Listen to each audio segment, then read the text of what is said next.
Boy, Britain, you pop to the shops for a loaf of bread and a pint of milk. Boom, 20 quid gone. Fill the car up, another 75 quid vanished into thin air. Open your energy bill, feels like someone's kicked you right in the wallet. And then some posh voice on the news goes, inflation's coming down. Folks, things are getting better. Yeah, right, pull the other one. As we sit here in February 2026, CPI inflation's sitting at 3.4%, up from 3.2% last month.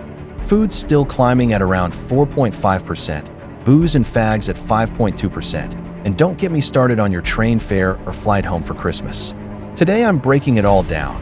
Why prices are still rising like they've got a personal grudge against your bank account, what it's doing to normal blokes like you and me, and how Rachel Reeves and her crew are pretending to help while quietly having a laugh at our expense.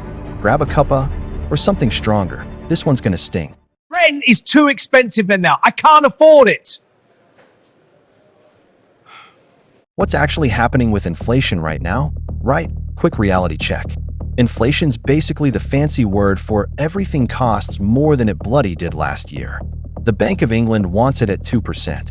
We're at 3.4% in December 2025 figures. And yeah, it ticked up a bit. First rise in ages. Biggest culprits?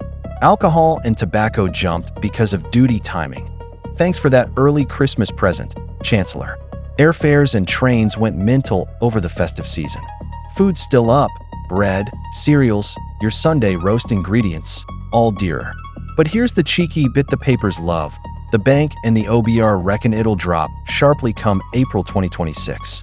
Why? Because of stuff the government announced in the autumn budget. Translation: they're just shuffling the deck chairs on the Titanic. Prices aren't really coming down. They're just hiding the bill somewhere else. Classic politician trick. Why is inflation still screwing us over? Let's cut the crap. This isn't just global factors or Putin's fault anymore. First, energy prices. We're still paying the hangover from the Ukraine mess and years of daft energy policy. Wholesale gas has calmed a bit, but Ofgem's price cap right now, January to March 2026, is £1,758 a year for a typical household on direct debit. That's not pocket change, is it? Second, food. Bad harvests, global prices, plus businesses passing on higher wages, and that sneaky employer national insurance hike from April 2025. Your weekly shop didn't decide to cost an extra 15 quid because it fancied a laugh. Third, administered prices. Posh way of saying the government and regulators are turning the screw. Water bills up, bus fares up, vehicle tax up, private school VAT slapped on. All these decisions come straight from Whitehall, and guess who pays? You do. Fourth, wages and taxes. Wages are rising, good on ya, but bosses pay more and I now, so prices creep up. And the real killer? Fiscal drag. They've frozen income tax thresholds again. You get a tiny pay bump to keep up with inflation, bam, you're dragged into a higher tax band without actually being richer. Brilliant, innit? Work harder, earn a bit more, and the taxman goes, cheers, I'll have half of that. Meanwhile, the government bangs on about cutting the cost of living. Mate, you're the ones cranking up the bloody thermostat on the whole economy. Meet Dave, your average British punter getting rinsed. Let's make it real.no graphs. No jargon, just Dave. Dave's 45, plumber from Brum. Wife does part-time at a school. 2 kids in secondary, mortgage on a 3-bed semi. Take home around £2,800 a month after tax. Sound familiar? Here's Dave's 2026 nightmare. Energy bill still hovering near £1,758 a year. Even after that £150 off, promise we'll get to in a sec. Weekly shop, up £15, 20 compared to a couple years back. Bread, milk, mince, everything noticeably dearer. Petrol, £1.45 to £1.55 a liter. Fuel duty freeze ends soon, then it creeps up again.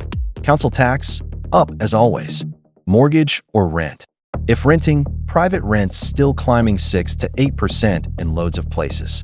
Dave's now forking out £623 a week on basics. Housing, food, travel, bills. That's the average. Leaves him maybe £400, £500 for everything else. Kids' trainers, footy kit, a cheeky pint, dream on, and the punchline? Dave's real buying power is still lower than 2021 once you add up all the inflation since then. He's running to stand still. That's not a crisis anymore. That's a trap. And Dave's not alone. Millions are in the same boat. The government's master plan, Autumn Budget. Ah yes, the Autumn Budget 2025. Rachel Reeves stands up, all smiles, says she's cutting the cost of living. How magic! From April 2026, they're scrapping the energy company obligation. Saves about £63 on bills. Moving 75% of renewables obligation costs from bills to general tax. Another £70, 88 saved. Total, roughly £134, 150 off the average dual-fuel bill. Sounds brilliant, doesn't it? Except, they're just shifting the cost. Your energy bill drops a bit, but your taxes go up to cover it. Money still comes out of your pocket, just in a sneakier way. And they had the cheek to call it taking £150 off energy bills. Like it's a gift. Meanwhile, fuel duty-free is extended to September 2026. Then it rises 1p, 2p, 2p over months. Alcohol duties up with inflation. Gambling taxes up, pension perks cut later. Income tax thresholds frozen. The quiet tax rise that never stops. They raised billions in extra taxes, gave back a few quid on bills, and called it help for working people. Absolute masterclass in smoke and mirrors. So here we are, February 2026. Inflation at 3.4%, bills still hurting, taxes creeping, and the government high-fiving themselves for fixing things by moving the pain around. Dave from Brum isn't buying it. Neither should you.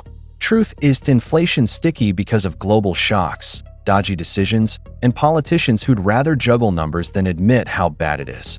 Real fix? Higher productivity, more houses, cheaper energy, and leaders who stop treating your wallet like their personal cash machine. Till then, watch your spending, shop clever, maybe grow a few spuds if you've got a patch. And don't swallow every time a chancellor says they're helping. They're usually just helping themselves. Drop a comment below. How much has your weekly shop gone up lately? You feeling Dave's pain? Smash like if you're fed up with the nonsense. Subscribe for more straight talk breakdowns, and I'll catch you in the next one. Stay sharp out there, Britain, and stay angry. At least that's still free. Cheers.